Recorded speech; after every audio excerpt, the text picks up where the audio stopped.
Good evening, everyone, and happy Friday night. So, my name is Rebecca. This is my channel, Red True Crime. And if you're new here, welcome. And if you have been here before, welcome back.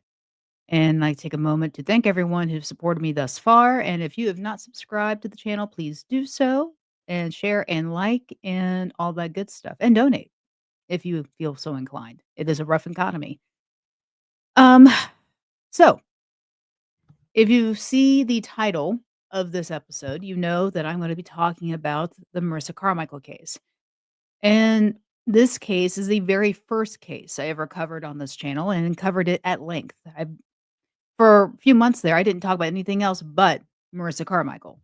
And it got to the point where people were like, I think you're obsessed. And I wasn't obsessed. It was just I was new to YouTube, new to the world of true crime, and didn't know quite what I was doing. Still not sure I even know what I'm doing at this point. But I digress. So there's been talk about a Roku TV documentary that's been supposed to been coming out for a minute, and it finally has now come out. Oh, okay. So I have refrained from really talking about Marissa Carmichael too much in the last year because there's just really nothing to report on her case. Um, there's been no movement, there's been no sightings, there's just been nothing. So I applaud anyone who wants to get out there and talk about her case. Um, you know, who want to get out there and talk about her case and bring more attention to it because as I have said this before on this channel, women of color, I should say people of color, but specifically women of color, indigenous, black, Hispanic, their cases are the least reported on and the least investigated, and there's so many more of them than there is of any other race, which is one reason why I do talk about a lot of African American and indigenous and Hispanic cases because not that because 'cause I'm Caucasian and I think I'm better than everybody else. No, it's because simply these cases do not get the coverage that they absolutely should get. That is the main reason why I cover so many of those. Because I have caught hell on here because, "Oh, you're white. Why don't you talk about some white people for a change or talk about your family?" And my retaliation was to talk about my late husband who had a past, and I talked about that. So, I talked about my family. But, so let's do a recap of who Marissa Carmichael is. Marissa Carmichael, at this point now, is a 27-year-old or will be 27-year-old woman, mother of 5 kids from High Point, North Carolina. I live in Greensboro, North Carolina, so that's not far from me. Hey,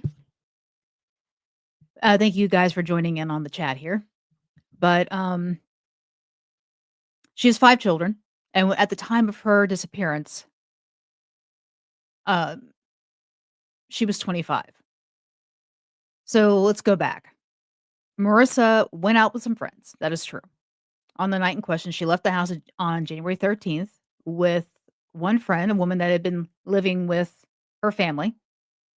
Her name is Naja, and she also left with her cousin, Tasha. Yes, Tiffany, I remember you. Hi. Um, so these are 2 things, we do know for a fact. She left. Now, it's been reported by Tasha and a few other people that on the way into Greensboro, Marissa stopped off and got pills. You know, so there's that. There's also the fact that she went to Mo Dollar's house. Now, he's a guy who popped up on a lot of the news reports, giving interviews as her cousin Jamal. They're not biologically related at all. They actually did have an intimate relationship off and on over time. But let's not get into all that. Thing is, she and her friend Naja were dropped off at Mo's house. Naja left Mo's house and went to her boyfriend's place, and Marissa and Mo were together for the rest of the evening. They left and went to a pool hall and went from a pool hall to the Sofa Lounge 117 in downtown Greensboro, which is now closed. I got a mosquito in here. Okay, which is now closed. From there, a guy by the name of Jersey Moneybag, whose actual legal name is Antoine Green, um, showed up and she left with him. Now, I did receive some text messages from Sarah Carmichael a while back, at the beginning of this, that Marissa and Jersey were talking throughout like the days prior. So when she left Sofa Bar with him, a girl that was in their little crew hanging out asked if she was okay and she knew the guy. She's like, "Yeah, I know him." So she left. They were supposed to go to a 2 to 6, which is on Gorell Street. Now, if you go back on my channel, I did a video where I basically walked the steps of her that night when she got to Sofa Bar and went from there to the 2 to 6 to the gas station and where Shawnee Lily said he dropped her off. And I did a video from the gas station to basically across the street because the gas station she was picked up at by Shawnee Lily, and he said, oh, he took her and dropped her off at Cumberland Courts Apartments. It's literally across the street. So, now this on this night, she and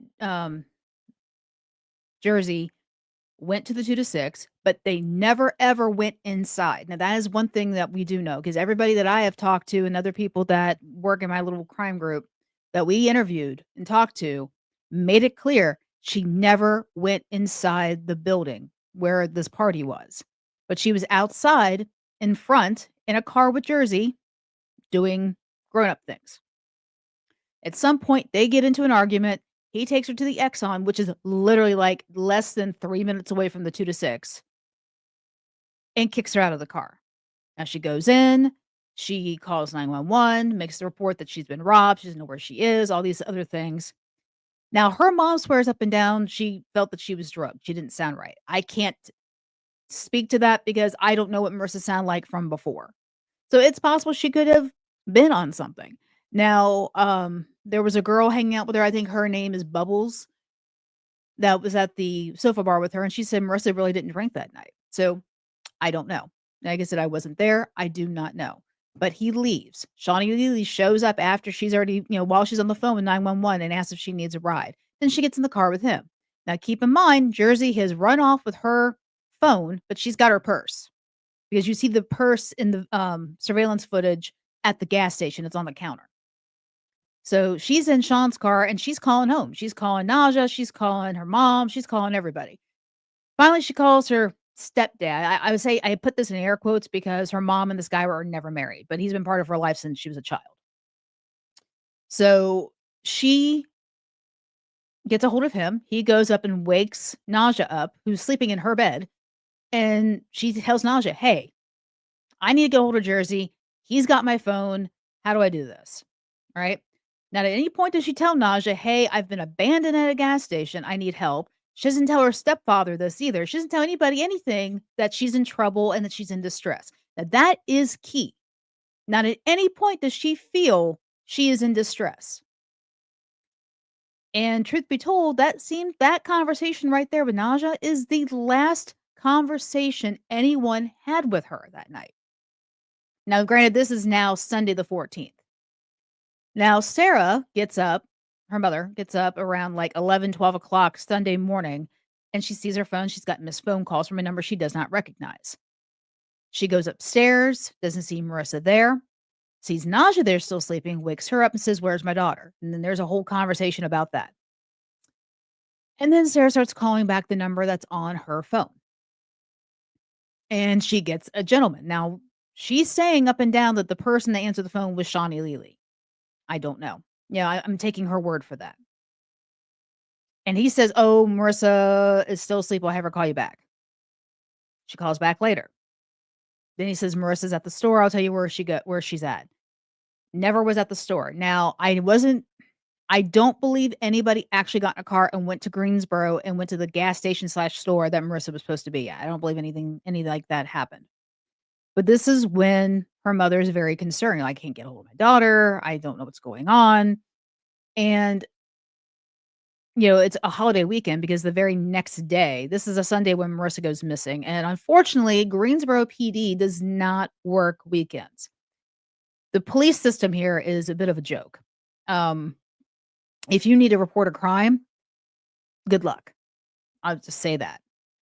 So she calls. They can't get a detective on until Tuesday because the very next day, that Monday, is Martin Luther King Day.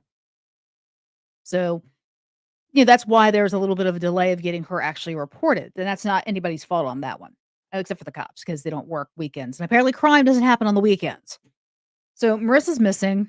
There's panic, story out there, all this other stuff. And then we find out more things over time. Like Sarah decides to name Jersey Moneybag and Shawnee Leely the two guys who kidnapped her daughter. Now there's no evidence to this, but she puts their name and their picture out there saying they're responsible for my daughter to be missing. Give her back. She's going on about that. And I'm going to end it right there because at that point, this is when I start looking deeper and deeper and deeper into the background of Shawnee Leely, Jersey Moneybag, Mo Dollars, Sarah Carmichael, Marissa Carmichael, and other people who pop up in this story. So the documentary, which is why I'm actually on here talking about this, the documentary itself wasn't really a documentary. It didn't really give any insight over any other little tidbit that's out there on YouTube or Roku or whatever. The documentary was about 31 minutes long. About 15 minutes of it is pictures and music. That's it. Just picture in the beginning and at the end. It's pictures and music. The other 15 minutes is snippets of other content creators' stories on Marissa's case. She used Real Big Draco. She used some guy named, oh God, I forget his name. Something Black CEO Media, something that's another one. And then she also used Prophet PI, a snippet of his. She does get on and talk for a little bit, the actual person that created this. And then she's somebody who does missing, lost, and trafficked on Facebook and YouTube and whatnot. So this is her. She wrote, directed, and created this whole documentary of 31 minutes. But they're really, I mean, it was just clips of like news reports. I mean, there was just really not a whole lot to it. So here's what we do know. I actually had an interview with the lead detective on the case at the time. That was back in April of 2024. I met with Detective Denny, and I had a colleague with me, so it was both of us there. At that point, when we were talking to him, he did not feel that Shawnee Leely or Jersey Moneybag were suspects at all. He said, "We fully investigated them." That's what he said. They fully investigated him, both of them. And he said they've cooperated. They have alibis. There's nothing there. He's like, we have gone through everything with them. They're not there. And then I brought up the baby daddy, Marissa, the father of Marissa's youngest 4 kids, because Marissa has 5. So the father of the youngest 4 brought him up. His name is Smoke, also known as Charles Lindsay, also known as Gamel McIntyre. Now that guy, the detective was not a big fan. Now we get back into what research I've done on the case over the last year and a half. The court system for the state of North Carolina is public record. There were many, I shouldn't say that. I would say there's like 3 accounts that were reported with Marissa and Smoke having domestic violence issues with each other. Marissa had some assault charges on her from against other people. There was a case approximately 2 weeks before she went missing, maybe 3 weeks before she went missing, where she was with a guy that she worked with at Waffle House, which is one of her jobs. And he was evading the police and he got pulled over and she was in the car. That was a situation. I know the one big thing the family was going on about was that she didn't go to court. She's supposed to be in court on January 16th to get her kids back. That is not what that court date was about at all. They finally uploaded the entire record for that day, and it was child support court. And she was going to court because they were dismissing the charges, what she brought, because she didn't have custody of her kids. Her kids had been in foster care since October 6th of 2023.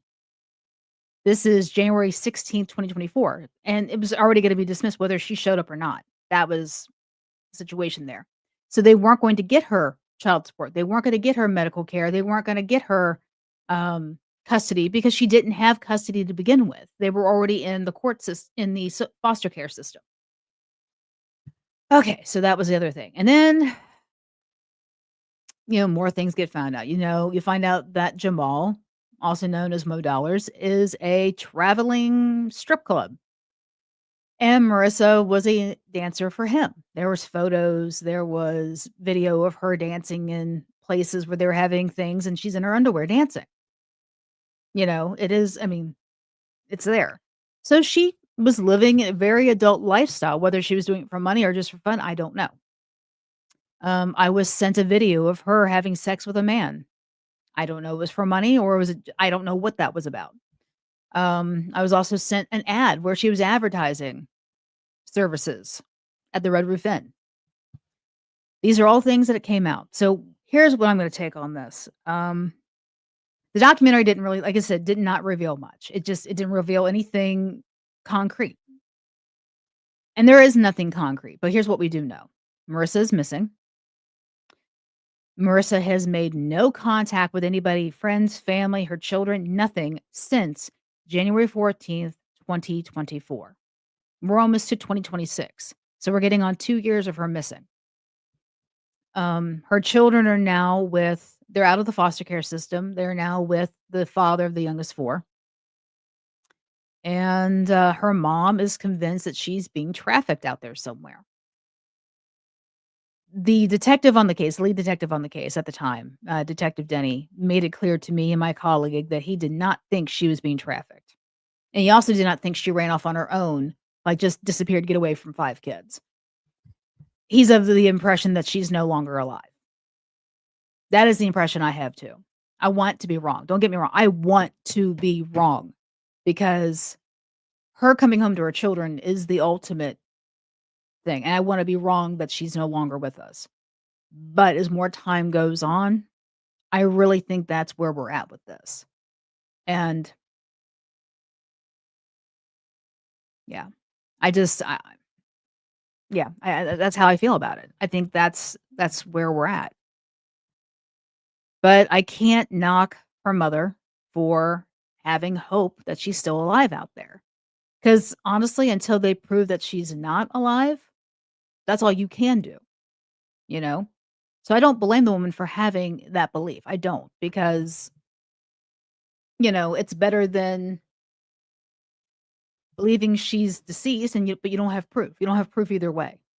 So, like I said, I'm not going to knock the woman for believing that her daughter's alive out there somewhere. Because you had these cases where people go missing for years and then they're found and, it happens, but it doesn't happen that often. And who's to say that this case is gonna be like those other cases? There is no, um, guarantee to any of that. There just isn't. So, I don't know. Like I said, the documentary, if you wanna watch it's 31 minutes. It's not a lot to it. Um, the woman who put it together, her name is Charisse Wilson. She has a very extensive, Facebook page, following on that. So, kudos to her on that. I came across her because she did a lot on the Janiyah McMichael case out of Indiana. I think that was her Marissa Carmichael for her, because she did a lot on that, all that extensively. And, like I said, for me, Marissa's mine. First one I ever covered. Now I've covered other ones, but she was my first. And, I'm just sad that there's not been a conclusion one way or the other to this case because we're getting on 2 years and there's nothing. Absolutely nothing. And I don't understand how there's nothing. Um, Trafficking is a huge problem in the state of North Carolina and South Carolina, anything that's on the coast. It's a huge problem. Now, whether Marissa fell into that arena, that I can't say. But like I said, the detective, he was of the opinion, let me quote him correctly. He said, "There's no evidence showing that she's being trafficked. He's like, "I've not seen any evidence showing it." I said, "Okay." He said, "But there's no evidence showing that she's not being trafficked either." So, that's what he said. And I don't wanna misquote him. So, but there you have it. There are my thoughts. Like I said, it's if you know nothing about the case, it'll give you a nice little brief, synopsis of it. But there's more to this case than what that documentary reveals, and Marissa, not to talk ill of the person, but she made some very bad choices of the people she wanted to associate with. I can tell you right now, a few of the men that she was intimate with are very much involved in the gangs. Like the Bloods and the Crips and all that crap. I know the father of her youngest 4 is a high-ranking, um, in the Bloods gang, but I forget what his gangs I think it's like Piru, Piru, I have no idea. Um, and my again, Imma stick to my theory. I think he found her and that night doing something he didn't like, and things went too far, and he may have hurt her too bad. That's what I think happened. Just because if you look at all the court documents with the assault and the domestic violence and the obsession and the stalking and everything, it's a reasonable assumption to make that that's how her life possibly may have ended, if it is ended. That's my thought. And,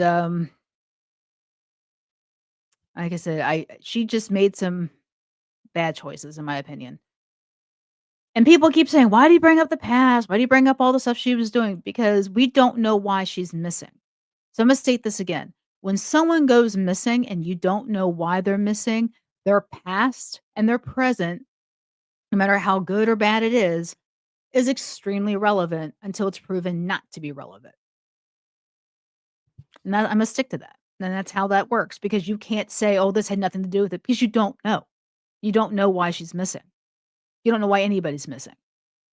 So, because whenever a person goes missing, the first thing you look into is, did anybody have an issue with this person in life? Past, present, does anybody have an issue?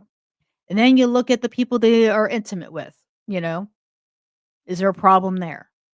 Because here's the thing, abductions, murders, that kind of thing are almost always done by somebody that the victim knows. Strangers, it's rare, but most of the times it's usually done by somebody the victim knows. And intimate partners usually are the most likely. So, there you have it. There are my thoughts. So, if you've not already subscribed to the channel, please do so. And share, like, comment, all that good stuff. And here's a picture of Marissa, you know, lots of energy, great personality, just funny person, just of the stuff I've seen of her. And her kids miss her. Her kids miss her. So I like for her to get back to her children alive. That's what I would like. I just don't know if that's going to happen. So, all right, everybody. So this is Rebecca with Red True Crime. I'm going to hop off here. And I'll be back with some other cases. If not by the weekend, probably on Monday. But just pray that this woman gets found alive, preferably.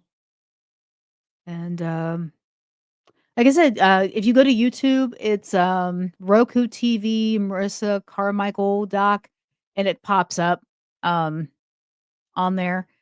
And like I said, it's 31 minutes. Give it a gander. And that's all I got for you. So this is Rebecca with Red True Crime. I'm going to hop off here. Like, share, subscribe, comment, all that good stuff. Have a wonderful day. And as I always say, be weird, be rude, be safe. Because if you're weird and rude, they won't take you. I guarantee it. Bye, everybody. Be safe.